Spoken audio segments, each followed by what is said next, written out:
시청자 여러분 사랑합니다. 네? 네, 웬 뜬금없는 고백이야 라고 생각하시죠?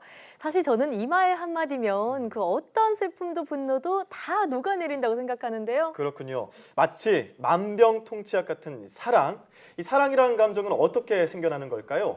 오늘 생각연구소에서는 뇌과학과 사랑에 대해 알아보겠습니다. 한림대학교 동탄성심병원 신경과 장민욱 교수와 함께합니다. 어서 오세요. 네, 어서 오세요. 안녕하세요. 네, 뭐 기쁨, 슬픔, 분노, 네. 사랑까지 네. 인간의 감정이 다양한데요.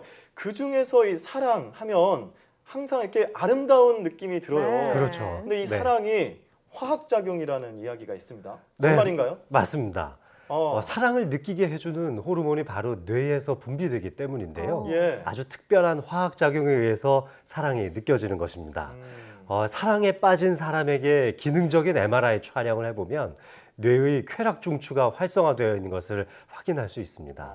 상대방의 얼굴을 보는 것만으로도 행복감을 느끼게 해주고 또 이런 호르몬에 의해서 이성적으로 제어하기 힘든 열정이 분출되기도 합니다. 네. 이런 호르몬들이 사랑하는 사람을 껴안고 싶은 충동을 일으켜 내기도 하고요. 또 일종의 마약과 같은 물질로 통증을 없애주고 또 즐거움과 기쁨을 안겨주는 작용을 하기도 합니다. 네. 이 초반에 열정적인 사랑부터 오랜 시간이 흐른 뒤에 편안함을 느끼는 사랑까지 모두 호르몬의 작용이 크다고 할 수 있습니다. 아하. 이렇게 사랑이라는 감정에 호르몬이 영향을 미친다니 되게 흥미롭게 들리는데요. 네. 조금 전에 고백하실 때도 호르몬이 작용을 한 거예요. 물론 나왔을 뇌 겁니다. 화학 물질이 작용을 한 네. 거네요. 예. 네, 그러면 이렇게 사랑이 진행되는 과정에 있어서 각기 다른 호르몬들이 분비되는 건가요? 네, 그렇죠. 사랑의 단계를 크게 네 가지로 나눠볼 수도 있습니다. 네. 처음에는 친밀감을 형성하는 단계, 또 자기를 드러내는 단계, 상호 의존하는 단계, 그리고 마지막으로 욕구를 충족하는 단계로 나눠볼 수가 있겠는데요. 감정의 흐름에 따라서 호르몬의 변화를 한번 살펴보죠. 네. 처음에는 상대방에게 호감을 느끼는 단계에서 이 미상핵이라고 하는 부위에 예. 도파민이 분비가 되고 네. 이것이 뇌의 다양한 부위로 흩어지게 됩니다. 이후에 열정적인 사랑에 빠졌을 때 페닐에틸라민이라는 호르몬이 나오고요. 네. 이후에는 신체적인 접촉을 통해서 사랑의 완성 단계에서 옥시토신이 평상시에 5배나 증가하기도 합니다. 예. 네. 이후에 안정된 사랑을 하는 단계에서는 흔히 행복 호르몬이라고 알려져 있죠. 아. 엔돌핀이 나오기도 합니다. 가장 완성된 사랑에서 나오는 네, 호르몬이군요. 그렇죠. 예. 이 단계별로 이런 호르몬이 분비된다는 게 너무 신기하기도 한데 네. 근데 이 호르몬이 단계별도 또 사람의 행동에 영향을 미칠 것 같습니다. 네, 맞습니다. 예. 이 맨 처음 단계에서 분비되는 호르몬인 도파민이 만드는 감정은 낭만적인 사랑의 감정, 또 구애하고 싶은 욕망 등의 감정을 느끼게 되는 것이죠. 사랑에 빠진 사람들에게 불가능이 없게 하는 호르몬도 바로 여기에 해당됩니다. 아하. 밤새 이야기를 나눌 수도 있고 맞아요. 평소에는 상상하기 힘든 정도의 힘이 솟아나기도 네. 합니다. 페닐에틸라민은 천연 각성제라고도 부르는데요. 이성적으로는 제어하기 힘든 열정을 분출시켜서 사람을 몽롱하게 만들기도 합니다.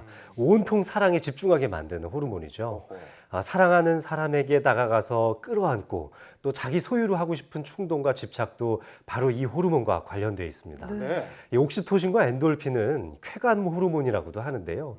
남녀가 육체적인 사랑을 나눌 때 많이 분비되면서 네. 또 행복감과 쾌감을 느끼게 하지만 평소에는 또 적당한 양이 분비돼서 장기간의 사랑의 감정을 이어갈 수 있도록 도와주기도 합니다. 네.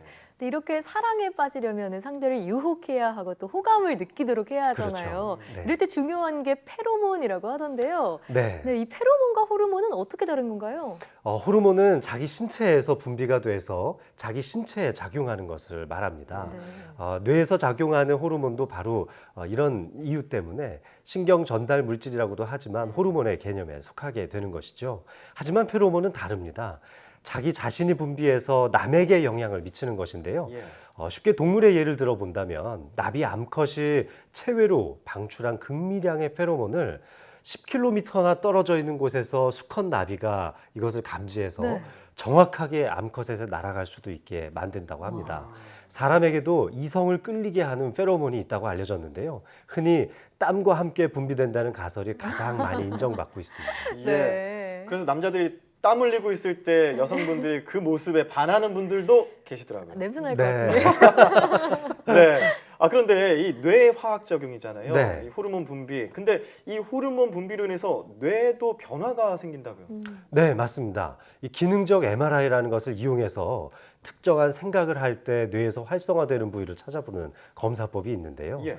사랑하는 사람의 사진을 보여주었을 때 뇌의 어느 부위가 활성화되는지를 보니까 바로 이 미상핵이라고 하는 부위가 가장 활성화된다는 것을 알아냈습니다. 미상핵은 감정을 조절하는 곳으로 본능에 가까운 감정을 담당합니다. 미처 자신도 알아채기 전에 무의식이나 본능과 같은 감정을 불러일으킨다는 것이죠. 감정에 따라서 어떤 부위가 활성화되는지 좀 더 확인해 봤는데요.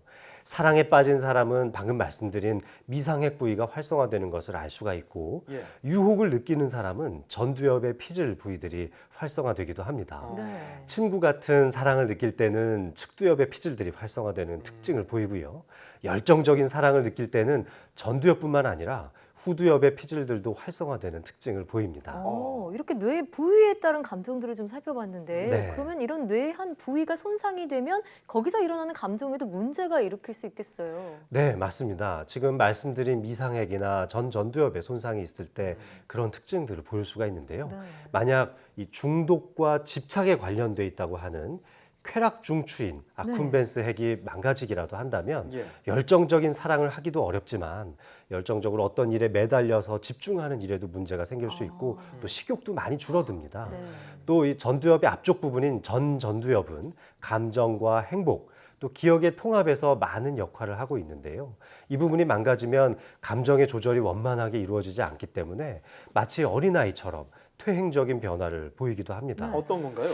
이런 일들 때문에 의처증이나 또 의부증으로 이어질 수도 있는 거죠. 본인의 감정을 주체하지 못해서 네, 참을성이 없어지는 특징을 보이기도 합니다. 어린아이처럼요. 예. 네. 아이고. 그러면 이렇게 그 퇴행적인 뇌의 손상으로 인해서 네. 감정적인 부분들도 좀 나쁘게 그렇죠, 구현이 그렇죠. 되고 그렇게 되는 건데 네. 원인은 뭔가요? 그럼 뇌의 외부적인 손상이 아니라 내부적인 손상으로 만들어져요? 여기에 작용할 수 있는 여러 가지 요인들이 있는데요. 예.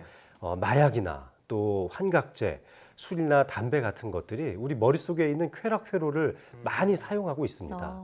이 쾌락회로의 대표적인 부위가 바로 전두엽과 또 그리고 쾌락 중추가 여기에 해당되는데요. 네. 과도한 자극에 의해서 이런 세포의 피로도가 누적되고 또 일부 마약이나 술은 실제 신경 독성을 띠고 있어서 이런 피로도에 직접적인 신경 손상을 더해서 네. 손상을 일으키기도 합니다. 특히 전두엽 부위의 손상은 참을성이나 인내력을 상실하게 만들어서 상대방을 괴롭히거나 성도착증 같은 증상을 유발하기도 합니다. 사랑은 인간의 생활의 가장 본능적인 감정입니다. 한순간의 쾌락을 위해서 마약이나 알코올 중독 등의 이런 기본적인 감정 능력이 상실될 수 있다는 것을 꼭 기억해야 하겠습니다. 예. 네.